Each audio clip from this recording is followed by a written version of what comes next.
pegar depois no YouTube. E para quem chegou depois, boa noite para vocês. A gente vai dar sequência naquele slide, né, que eu tinha iniciado semana passada, né?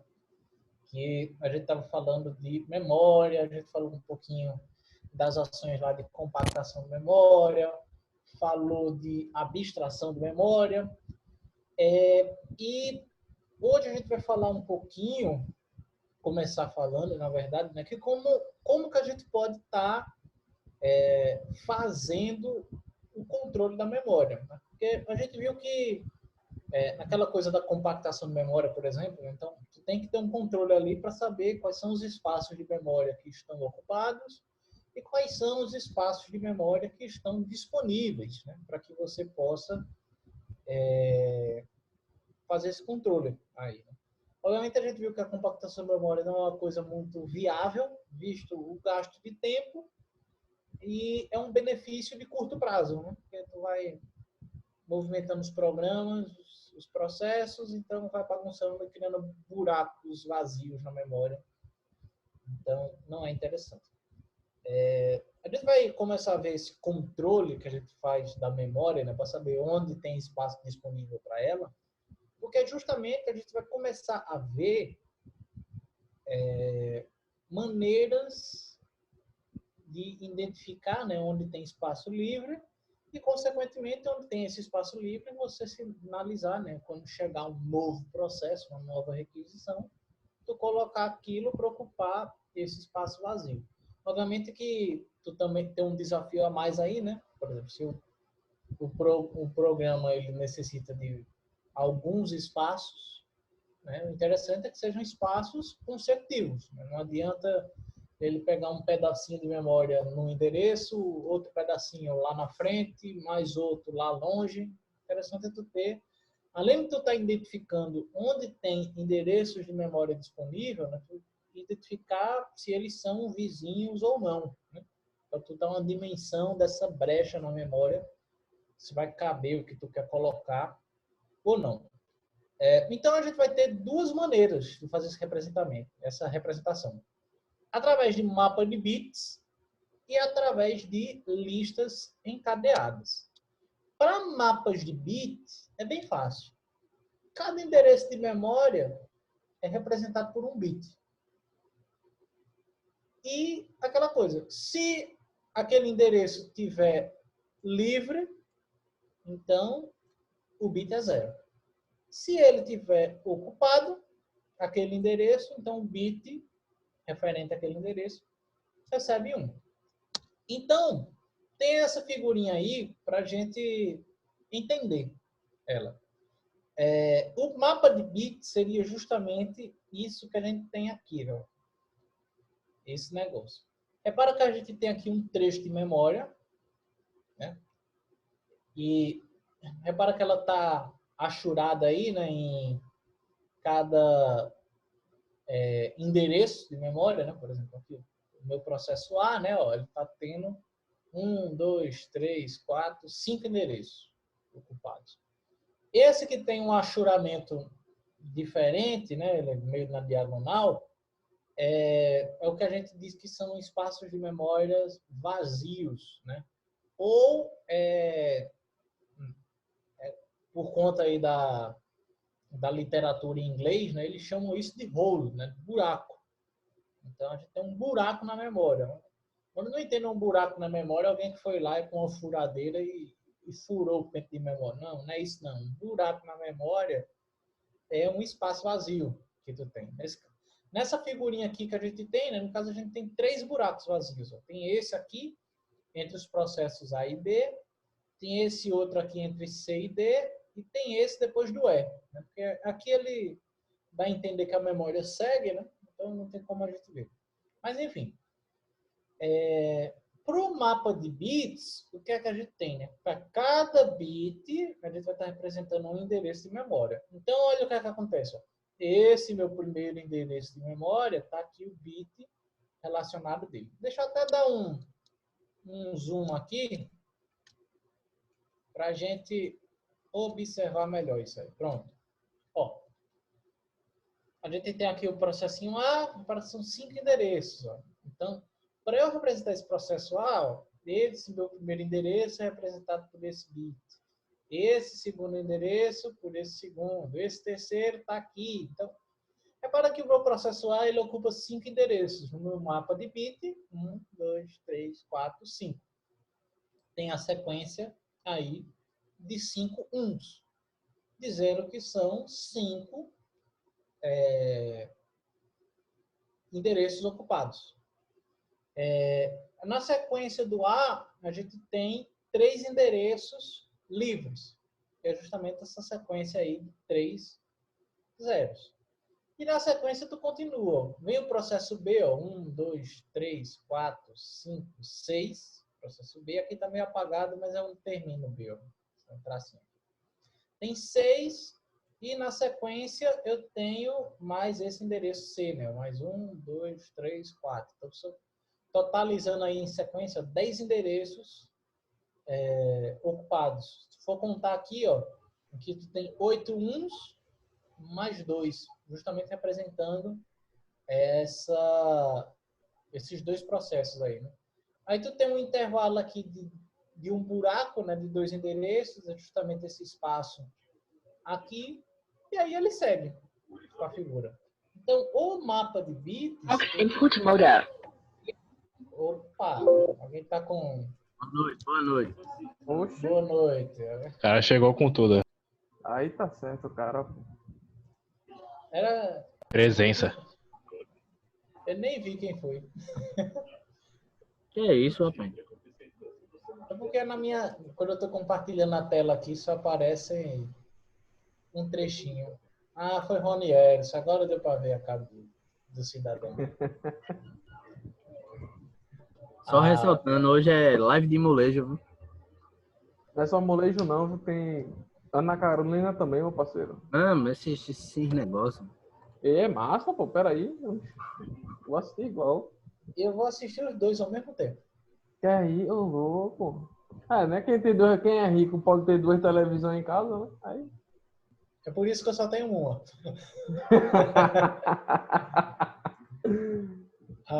Então, vamos lá, para resumir. Então, o mapa de bit é isso. Então, repara que fica fácil, né, quando eu vou analisar, né, porque, primeiramente, né, essa unidade de alocação ela é pequena, né? Eu estou representando um endereço de memória com um bit. Então, é fácil de fazer. E aí ele faz essa análise aqui, que eu quero que vocês quebrem a cabeça para me ajudar. Ele fala aqui, ó, se a unidade de alocação for grande, unidade de alocação você entende pela capacidade de armazenamento de cada endereço. Beleza? Ele fala unidade de alocação. A gente vai ver aí, tem página, mais para frente, quando a gente for falar de página virtual, a gente vai ver que tem página virtual de 4 bits, 4 bits não, 4K, 8K, 16K. Então, vou aumentando. Ele vai dizendo aí, se a unidade de alocação for grande, vai precisar de menos bits. Aí, alguém sabe entender, sabe explicar porque é inverso aí. Se eu aumento a minha unidade de alocação, eu diminuo a minha quantidade de bits. Se não souber, pode falar assim, professor, sei não. Professor, sei não, velho. Olha aí, eu gosto da sinceridade. Se a gente não sabe, a gente aprende. Então, quando eu estou falando desse negócio da unidade, né, de alocação, lá vai eu riscar de novo, para vocês que adoram meus. Peraí. Ô, meus professor, desenhos. desculpa aí. Sim, Quebrar senhor. sua conta. Não, Deixa eu ver se eu entendi. Vamos supor que eu tenho 4 pontos de alocação e quanto maior for, menos bits eu vou utilizar. É isso a pergunta? Isso. Por que é inverso, no caso? É assim, pode ser que tá na minha cabeça, mas tipo, por exemplo, um bit ele pode ser grande demais para essa alocação, então independente, então quanto menos tiver, mais vai conseguir utilizar desse bit. Tipo, mesmo que seria matar uma formiga com uma bazuca. Seria isso? Gostei do seu raciocínio. Mas não é isso, não. Tá ótimo, então. Deu uma pausa dramática do cara. Gostei do seu Não, raciocínio, mas não é isso. Mas gostei, não. gostei da sua coragem. Vamos Gostou, lá. né? Tentei. Tentou. Temos aí, vamos supor aí que eu tenho, tá fácil aí, eu tenho 16K. Tenho 16K bytes aí. Nesse meu trechinho de memória. Tenho 16 aí. Se eu tô criando uma página aí de tamanho 8, né? Então eu teria uma divisão assim. Para eu representar esses 16K, eu estaria gastando 2 bits. Né? Um para um lado, um para o outro. Isso. Seria isso aí. Se eu pego essa mesma coisa. Agora entendi. Agora tudo faz sentido. Exatamente, agora eu saquei. Se no lugar de eu estar usando com 8, eu estivesse usando com 4. Então eu estaria dividindo, né, isso em uns pedacinhos menores. Eu estaria dividindo, se o olho não falha, assim. Repara que eu continuo tendo 16K, né? 4. Só que agora, como diminuir a unidade de alocação, eu agora vou precisar de 4 bits. Então, repara que se eu aumento o tamanho da minha unidade de alocação, eu diminuo a minha quantidade de bits. Se eu diminuo o tamanho da minha unidade de alocação, eu aumento a minha quantidade de bits para representar. Era isso que tu tinha entendido, Gabriel? Em tese, sim. Em tese, sim. Agora, na prática, sim. Agora na prática também sim, né? Também sim. Então, já casou. Olha aí. Visto isso, aí a gente pode continuar lá com a reflexão, né? Que se a unidade de alocação for grande, ou seja, quanto maior for a unidade de alocação, menos bits eu vou precisar. Massa. Aquela coisa que tu primeiramente havia pensado, Gabriel, de um bit representar muita coisa, eu disse que eu tinha gostado lá do raciocínio, porque não era a resposta para essa primeira pergunta que eu fiz. Olha Mas lá. é a resposta para essa segunda pergunta. Porque É porque eu sou muito futurista, professor. Penso no futuro. assiste muito Futurama, né? Exatamente. Aí... Tá lá na frente.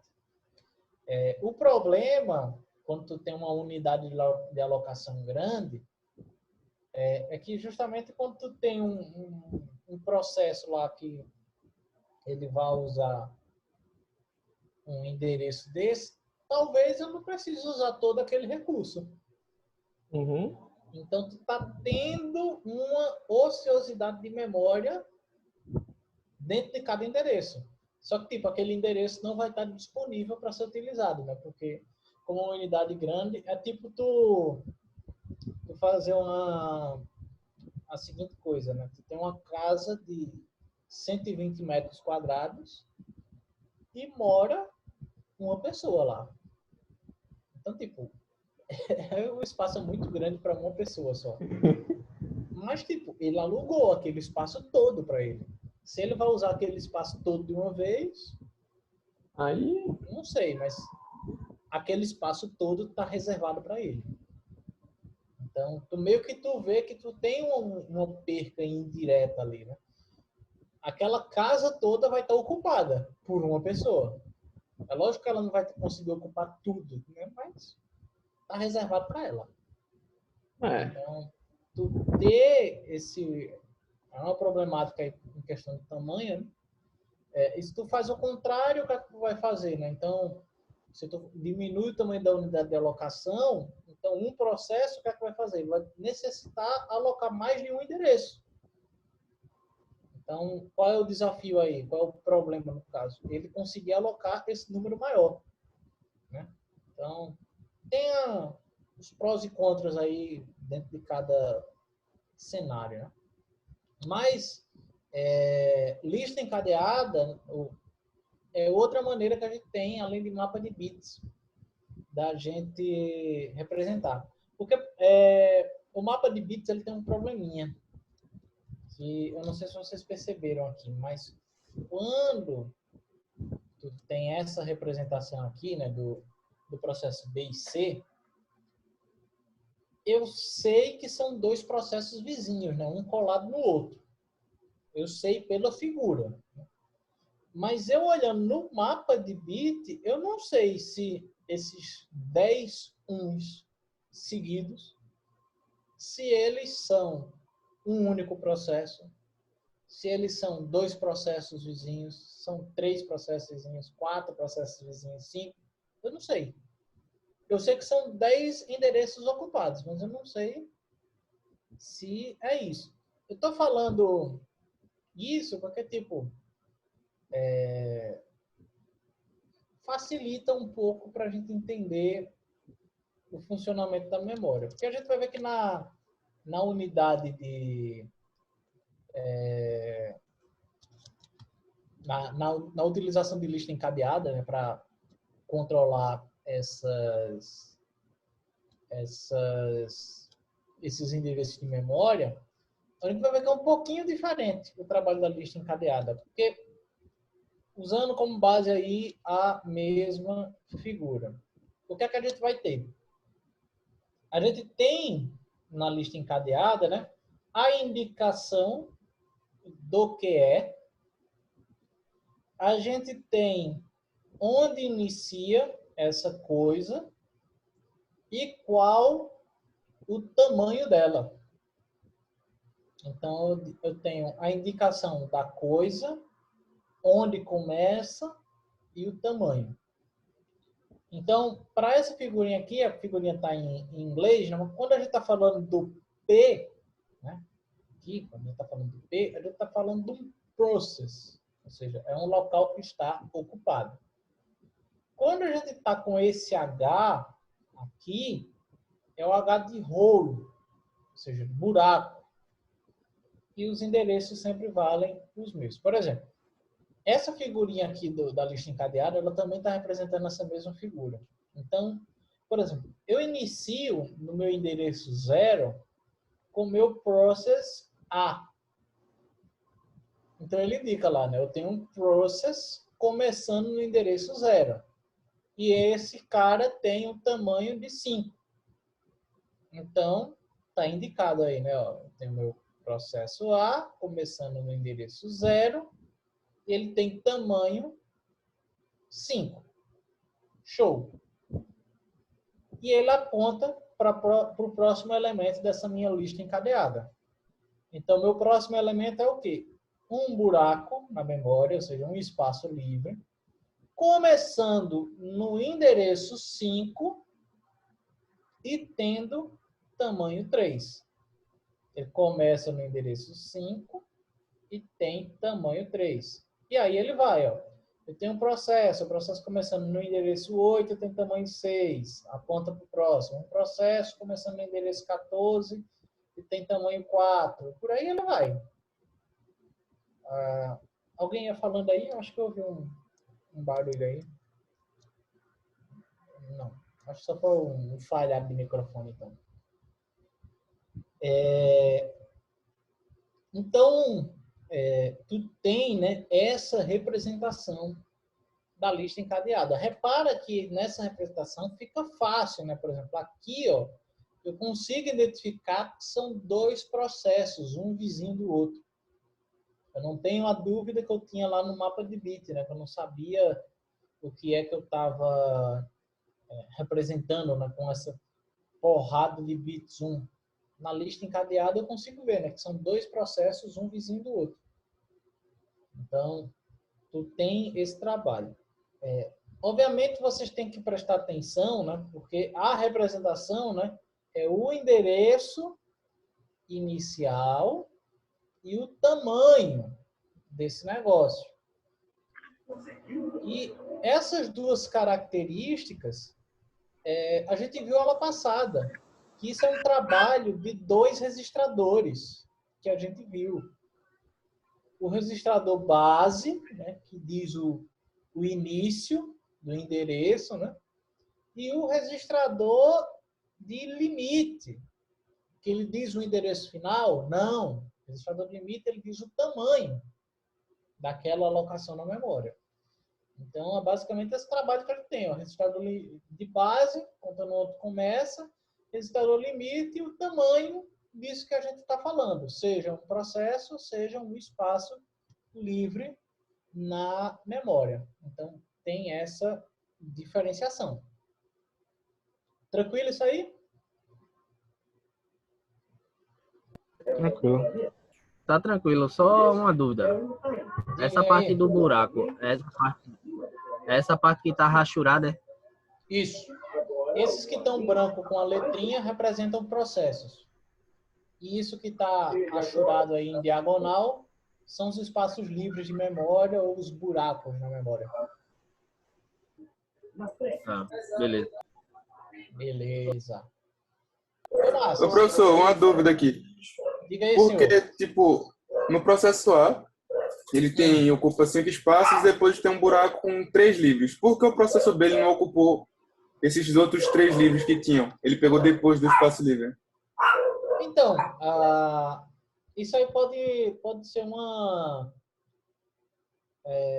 vários fatores, na verdade. Por exemplo, pode ter havido, antes da gente estar observando esse cenário, poderia ter um processo aqui, rodando, e esse processo finalizou.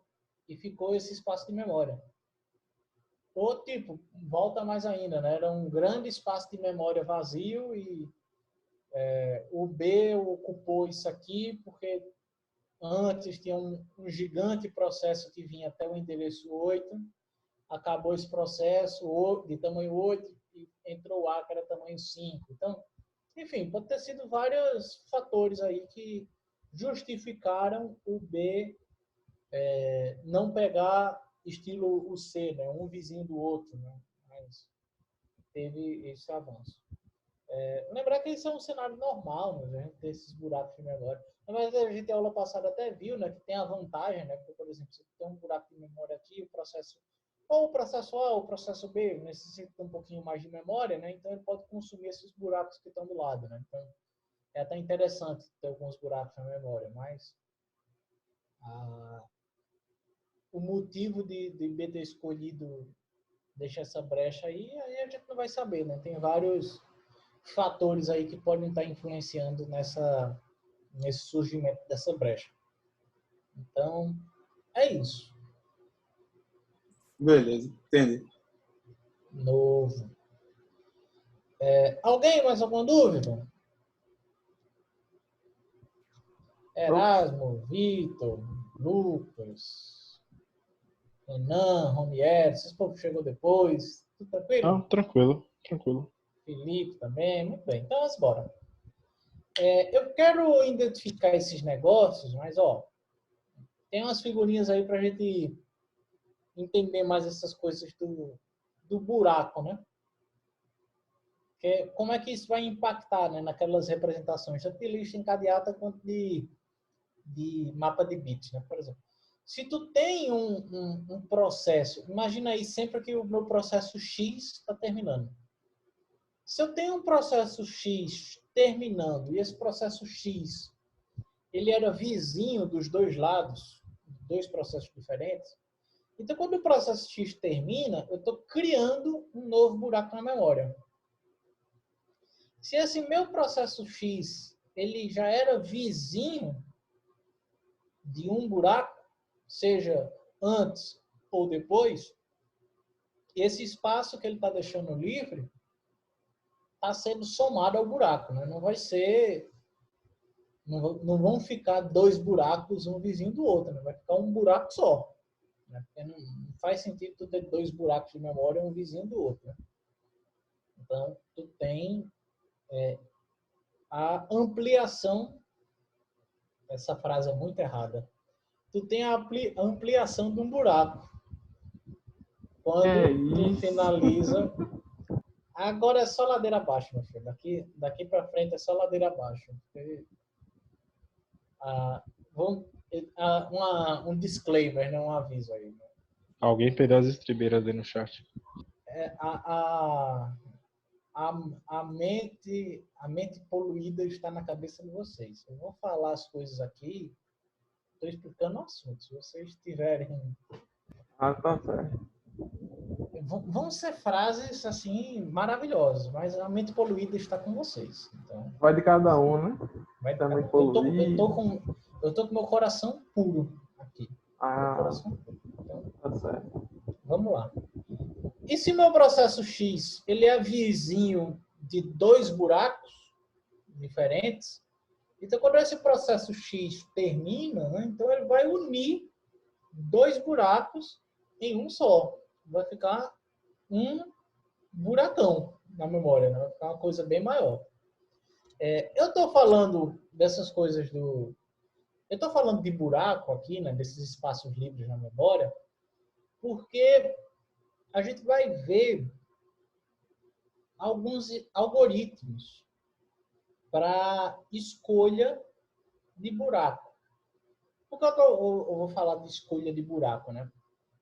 Repara que a gente vai ter a memória da gente, né? Obviamente, vão ter endereços ocupados e vão ter endereços livres na memória. E, obviamente, vão chegar, né? A gente viu que trabalho ali, né? Dos processos, né? Dentro daqueles estados que eles chegam, né? Então, uma hora eles vão estar ficando prontos e vão estar tendo que ocupar com os PCBs deles lá, né? Um pedaço na memória. Então, esses processos eles vão consumir, nesses novos processos, esses buracos na memória. Então, quando o novo processo é criado, né, ele vai comer um buraco na memória. E esses algoritmos lógicos, eles vão dizer qual é o buraco que você vai ter que ocupar na memória. Na verdade, cada algoritmo desse ele vai ter uma lógica para a escolha do buraco perfeito para você preencher na memória. Como eu falei, daqui para frente são várias frases com... Ele vai procurar onde vai ter o encaixe perfeito, pô. O encaixe perfeito para o processo. Não, tá só começando, Felipe. Relaxa aí que é só ladeira abaixo agora. Meu Deus, essa aula ainda vai pro YouTube.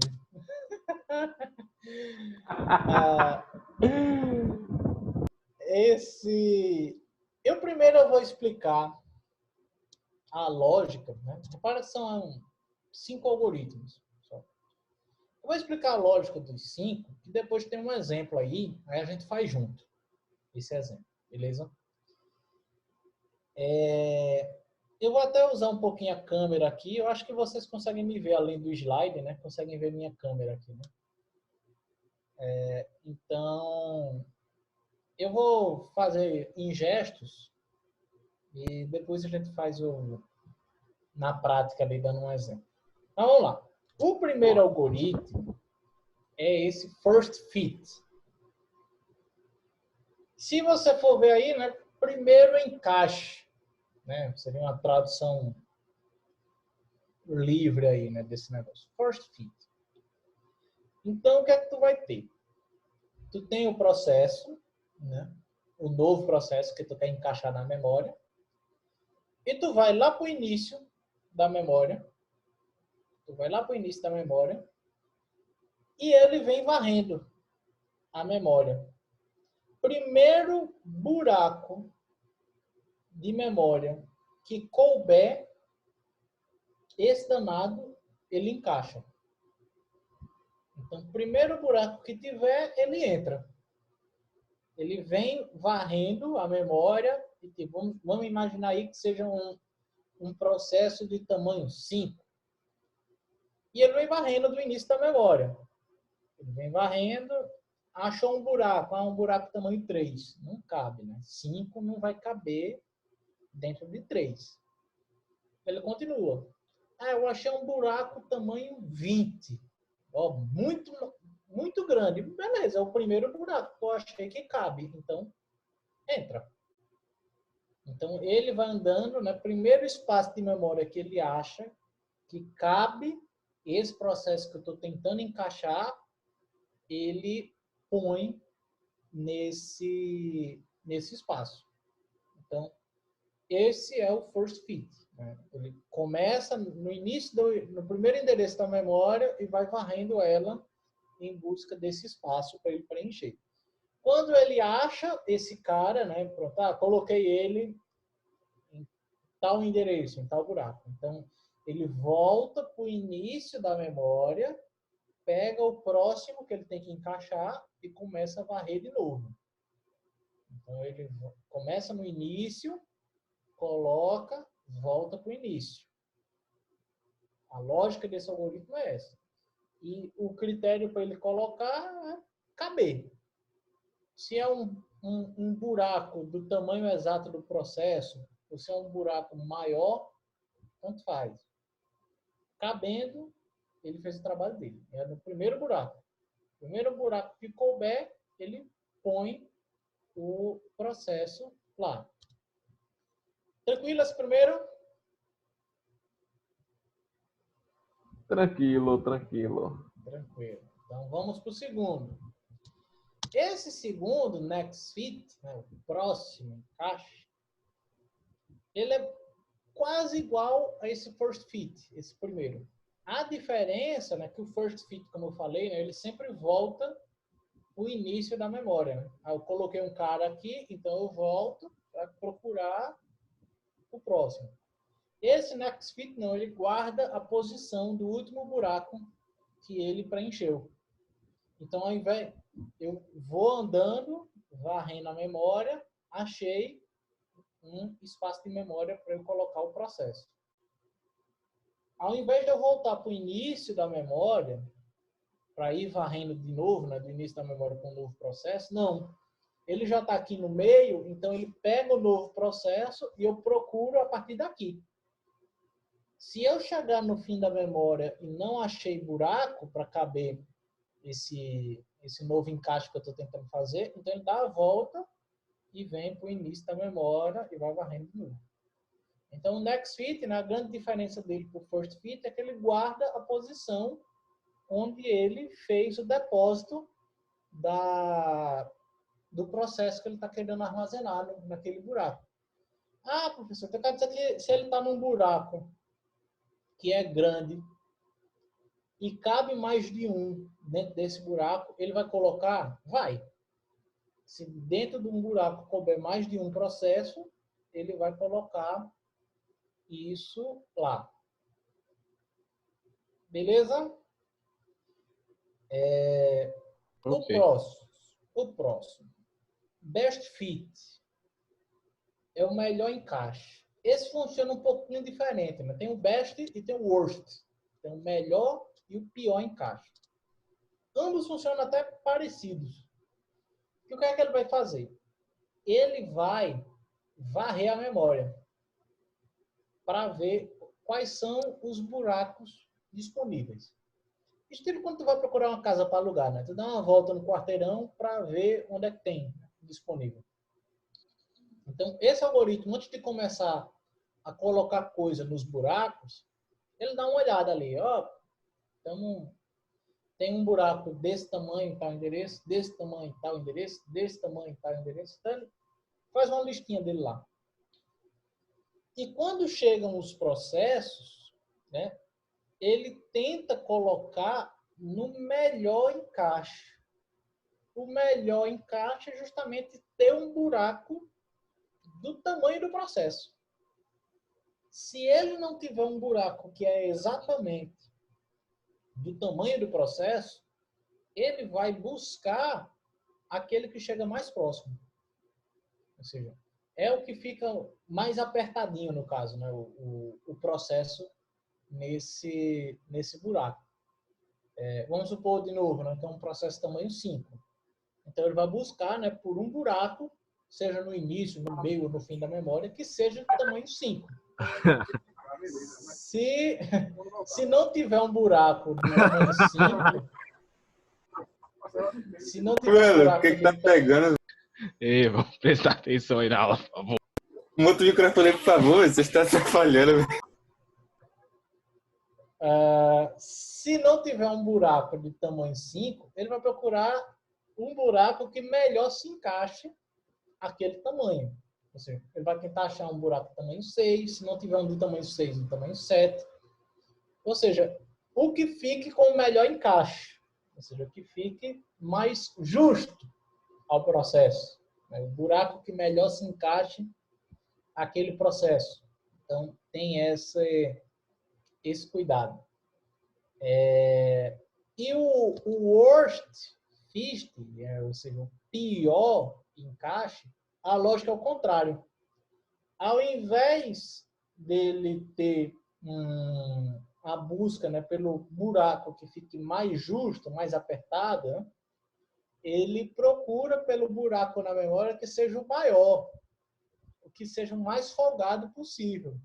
Porque a lógica dele é justamente tu ir preenchendo esses buracos maiores, né, para justamente tu ter, né, a possibilidade, por exemplo, né, se o buraco for muito grande, tu colocar 2 ou 3 processos dentro dele, a fim de que preencha esse buraco que está aberto, né, esse grande buraco que tu tem na memória. Então, é a mesma coisa lá do Best Fit, né? Então, ele varre a memória, vê quais são todos os buracos ali disponíveis e ele escolhe o buraco maior, em que o processo vai ficar mais folgado, né? Pensando justamente em tu conseguir colocar 2 ou 3 dentro do mesmo buraco.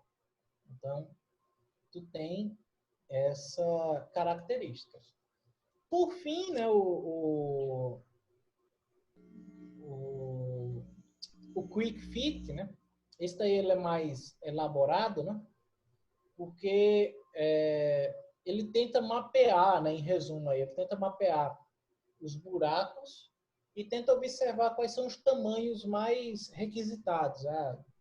Eu estou requisitando buraco de tamanho 5, tamanho 6, tamanho 7, enfim, ele vai tentar ver qual é o que é mais frequente e ele tenta ver buracos deste tamanho, porque quando chegar um processo justamente desse tamanho mais frequente, ele já coloca para esse buraco que ele já identificou. Então, ele tenta agilizar um pouquinho esse processo. Repara que é uma tentativa de melhorar um pouquinho o best fit.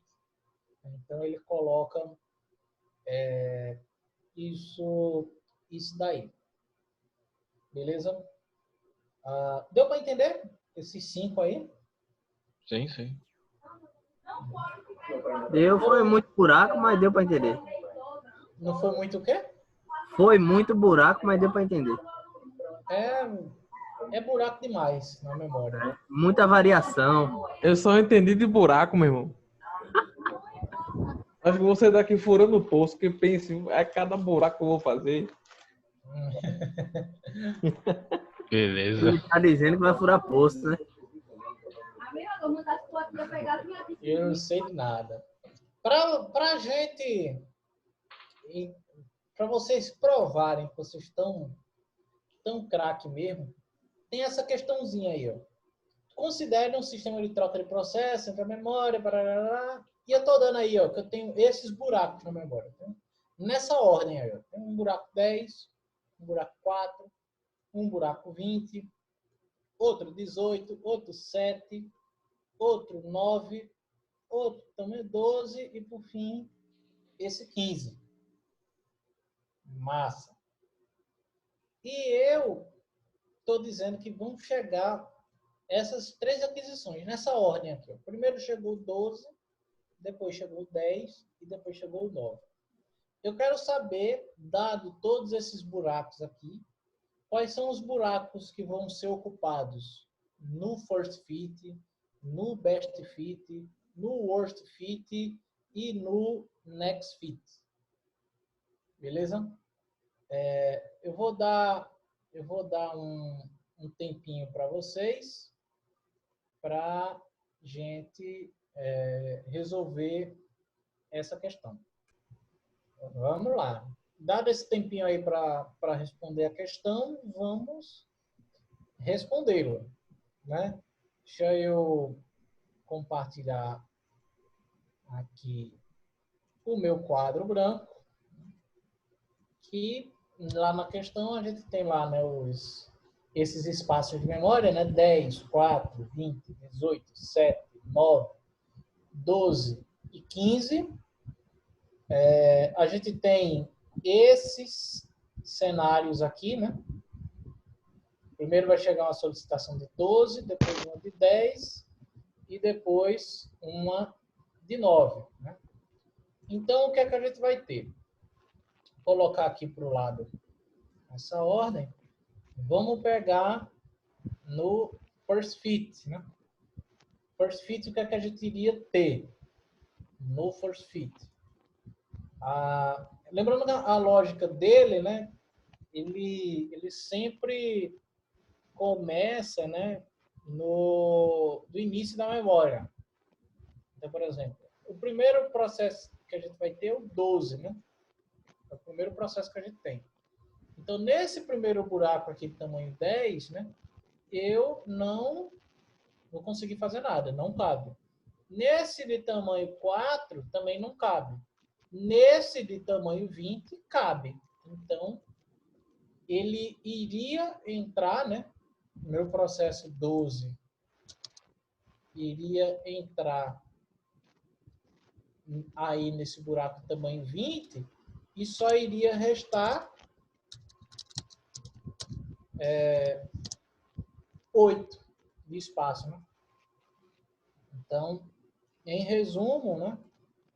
A gente pode dizer aí que o meu processo 12, deixa eu colocar com uma coisinha bonitinha, meu processo 12, ele entra aí. Pega o 20, deixa 8. Aí vem o meu processo 10, né? Meu processo 10, né, ele vai entrar justamente nesse primeiro espaço aqui, né, no tamanho 10. E vai sobrar 0. Que ela é justamente do tamanho certinho. É um buraco arrochadinho. Vai ficar preenchido esse buraco. Não existe mais. E por fim, vem esse tamanho 9, né? Então não tem mais esse buraco. Tem um tamanho 4, não cabe. Tamanho 8 não cabe. Tamanho 18 cabe. Então meu processo 9, ó, vem para aí. O meu 18, que vai acabar, né, preenchendo com metade 9. E preenche ele aí. Então, a ordem seria isso daí, né? A gente teria esse preenchimento. Eu vou apagar essas setinhas aqui. Eu só queria apagar as setas, não queria apagar tudo. Tá. Temos um desafio aqui. Agora, olha aí. Então, vamos para o próximo. Best fit. No best fit é o melhor encaixe, né? Então, ele vai varrer a memória toda aí, né? Por exemplo, ele vai ver que tem um tamanho 10, 4, 12, tá, e olha só o que é que a gente tem. A gente tem um tamanho 12 aqui. Então, esse meu processo, ele vai entrar justamente nessa minha brecha 12 que a gente tem aí. Então, Ô, professor, Opa! desculpa interromper aí. Mas quando eu estou executando um best fit, o que foi preenchido pelo first fit é ignorado? Ele volta a ter 20, 18 ou não? Ou ele continua mesmo assim? Não, é que eu estou considerando justamente o mesmo cenário a gente aplicando nesses 4 algoritmos, entendeu? Então, no caso, tá com 10, 20 e 18, não tá com 0, 8, 9. Isso. Ah, tá, beleza. A gente pegou esse cenário, aplica na letra A, esse cenário, aplica na letra B. Isso foi questão de prova. Olha aí, já conhece, né? Tá. Olha aí. Já tá calejado. Então, vamos lá. Na sequência seria o 10. Eu tenho também, ó, um espaço 10 ali, né? Então, ele bota lá o 10, né? Então, o 10 ele está entrando aí nesse espaço. E a gente também tem um espaço 9, né? Lá na frente aqui, ó. Que coincidência. Coincidência, né? O cara que fez essa questão, ele foi muito inteligente, né? Porque olha só, deu certinho, ó. Então, seria isso aí, né? Eita, Massa. botaram o Taz pra fora. É o quê, menino? O ministro da Saúde. Tá aí mais um. Tá atualizado, hein? Atualizado aí. Meio-dia eu já tava sabendo disso, mas tudo bem. Não assiste o repórter não, rapaz. Tava no trabalho. Aí tá certo. Não tô de quarentena não. Eu tô trabalhando. Eu também. E tô de quarentena. Então, Tô trabalhando na junto. rua mesmo. Na rua, olha aí. Cabo perigoso, na rua. Worst fit. Worst fit a gente vai pegar o pior. Ou seja, o maior buraco. O maior buraco do 12 é o 20. É o maior 20. buraco é o 20. Então, entra o 12 lá, né? E fica... Deixa eu botar aqui para a cozinha correta. E fica 8. Então, né, a gente teve esse desenho aí, né, do 12 vir para cá, né, ó. Veio para aí. E aí ele vai olhar, né, qual é o maior buraco agora? O maior buraco agora é o 18, né, que vai entrar o 10 nele, né, e coincidiu de ficar de novo 8. Então, meu processo 10, né, ele vem para cá. E qual é meu maior buraco agora? Meu maior buraco é o 15, ó, lá no fim. Então, vai o meu processinho 9 para lá, vai preencher e ficar só 6 agora. Então, teve esse desenho aí, né? Foram esses os preenchimentos que tivemos. Ok. Por fim, o último, next fit. O que é que a gente vai ter? A gente vai ter primeiro 12. O 12 vai caber só aqui nesse espaço 20, né? Então vai ficar aí 8K. Vai ficar aí. E aí a gente já pode também colocar a setinha para cá, né? Para dizer que ele foi preenchido ali. E aí vem o próximo, né? 10. Eu vou voltar para o início? Não, vou continuar de onde eu estou. Nesse buraco que eu estou aqui, que é tamanho 8, cabe o próximo 10? Não cabe. No vizinho cabe? Cabe. Então bota no vizinho. Que é isso, rapaz? Coitado 8K. do vizinho. Bota no vizinho. Tá sem fazer nada e cabe. Então bota nele. E meu 10 veio para cá. Muito bem. Por fim, o último aí seria o meu tamanho 9, né? Meu tamanho 9 cabe nesse buraco que eu estou? Não cabe. Cabe nesse 7 aqui? Não cabe. Cabe nesse 9? Cabe nesse 9. Então bota no 9. Bota no 9. Vai lá. Ainda sobra 2. Ainda cabe mais um pouquinho. Se eu falar uma coisa, vai ficar muito estranho. Não, pode falar. Diga aí, a bronca. Posso mesmo? Uhum. Você sabe como é 9 em japonês? 9 em japonês? Sim. Não. Cu. Vivendo e Interessante. aprendendo. Oh my god, velho. É Acrescentando sério, velho. todo Bem... conhecimento é sério. válido aí. Cultura é essa, rapaz? Todo É conhecimento, sério, né? sem zoeira. 9 em japonês é ku ou kyu. Eu sabia porque Yakuza, né? É o código lá 392, né? Olha. Yakuza. Já tá ligado. O Japão Ah, é é? um país que eu ainda quero visitar. Também, viu? Só falta dinheiro. Eu queria fazer minha graduação lá, só que depois eu desisti. Ia demorar muito. E como eu queria me formar logo, aí... Pois é, ele entende. Enfim, deu para entender isso aí, minha gente? Da Sim, resolução dessa questão? Então, vamos voltar lá pro slide. E a gente tem isso aí, né? Aí eu tenho uma breve respostinha, mas quis fazer ela lá no slide, né? Porque dá para a gente ver como isso foi construído, né?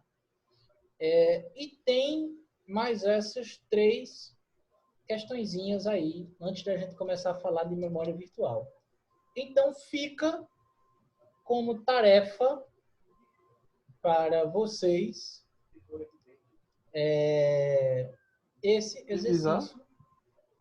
Esse exercíciozinho aí para a gente fazer. Eu vou abrir uma tarefinha lá no Google Classroom só para vocês me Tá enviarem certinho. isso aí, que são as questões do slide 39. Na verdade, eu vou pedir para vocês mandarem aí a questão 4 do slide 37, vocês já fizeram, então é só mandar, né? A 37 e a 39, que são essas 3 aí, que é só uma revisão do conteúdo que a gente viu até agora, né? Que aí fica para próxima aula a gente só finalizar esse slide. Beleza. Ô, professor. Oi, diz. Desculpa interromper aí seu raciocínio. Mas me desculpe a ignorância. Você já postou a aula da sexta-feira passada? Já. Já, né? Tranquilo. Obrigado. Quero compartilhar um conhecimento aqui, já que está todo mundo compartilhando. Se vocês forem na loja do Windows, vocês conseguem baixar Ubuntu, vários sistemas Linux, distribuições. Só que não é ambiente gráfico, é o terminal direto. Só isso. Olha lá. Tem de tudo. Tem SUSE, Ubuntu, Kali, tem vários. Olha só. Ou você já pode baixar o Ubuntu direto do site. É uma alternativa também. Por sinal, saiu um mês passado, né? Um novo, né? É uma distro nova, foi? O 2004. Ah. O Ubuntu, ele lança 2 ao longo do ano. Um em abril e outro em outubro. É por isso que os nomes delas são sempre .04 ou .10. Que é referente aos meses, né? Parece que o do Mint também é assim, se não me engano. Eu sou do Ubuntu de cabeça porque eu uso Ubuntu, né? Então... O mais que eu tô pesado, usando é 19.4. Do quê? Eu não sei se essa versão que saiu mês passado, se ela é uma LTS. Eu acho que é. Provavelmente é LTS. Então na minha quarentena eu vou formatar o computador. Mas assim, esse daí é útil para quem não quer fazer dual boot, por exemplo. Isso aí é. Quer só usar só o Windows, usar alguma ferramenta ou outra aqui no Ubuntu. O LTS? Não, esse negócio da loja do Windows. Terminal. Ah, sim. Mas parece que esse SigWin, ele aceita comando Linux também. Sim, é que assim, eu acho mais complicadinho. É porque assim, aqui você procura mais pelo apt direto. Lá no SigWin, se você instalar errado, você vai ter que reinstalar, botar o pacote e tudo. Isso aí é. Aí é como se tivesse no terminal do Linux normal. Só vai pelo apt. Show de bola, então. Eu vou encerrar aqui a aula. Desejar... Não saiam ainda, que eu vou pegar o nome. Ô, Felipe, tu já teve algum problema usando MySQL no Ubuntu já, velho? Tipo, pelo linha de comando? Não. Incrivelmente, eu tenho mais problema em botar no Windows do que no Ubuntu. Porque, outra tipo, distribuição. eu tava usando ele no semestre passado, e quando eu tava fazendo o projeto de banco, tinha que mandar por arquivo de texto, tá ligado? Os códigos que a gente usava. Aí eu tava fazendo ele na linha do comando de boa, só que quando eu copiava o código e colocava no texto, um arquivo de texto normal do Linux e passava pro Windows, ele não executava, velho. Tá no X1, né? Mas aí você salvou no formato certinho? Sim, velho. Isso é como se fosse um script, né? Não, Você é o rodar, copy. É porque, tipo, tem que copiar o código depois e rodar. Sendo que, se eu não me engano, o sistema de caracteres do Linux é diferente do Windows. Aí, quando eu colava no terminal do Windows, o acento dele trocava, tá ligado? Se eu não me engano, uma coisa assim, e dava erro no script, velho. Ah, isso aí é verdade. Ele troca o acento. Deve ser. Aí eu fiquei com medo de, tipo, mandar pra Anderson e bugar lá na hora ele cagar tudo, tá ligado? Aí eu, tipo, velho, eu vou ter que voltar pro Windows. Aí refiz tudo com o Windows, velho. Aí eu parei de usar o Linux, né? Quando é assim, eu sempre faço backup lá. É de boa. Faço backup do banco. Mas assim, sempre dá mais problema no Windows do que no Linux.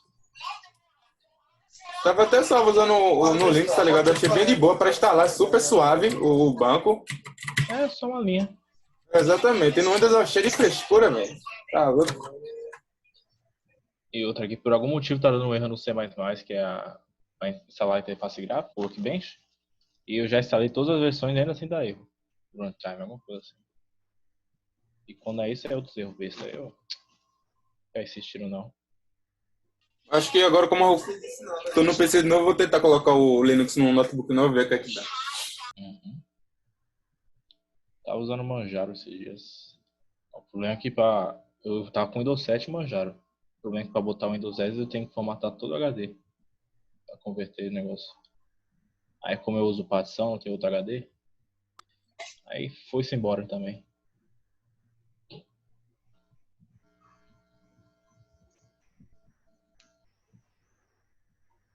O professor tá mutado aí. Aí o cara se automutou, velho. Erro de principiante. Eu ia dizer que eu também uso... Eu tenho muita experiência em fazer videochamada, então é isso. Eu ia dizer que eu também tenho um HD particionado em 3. É um problema, né, velho?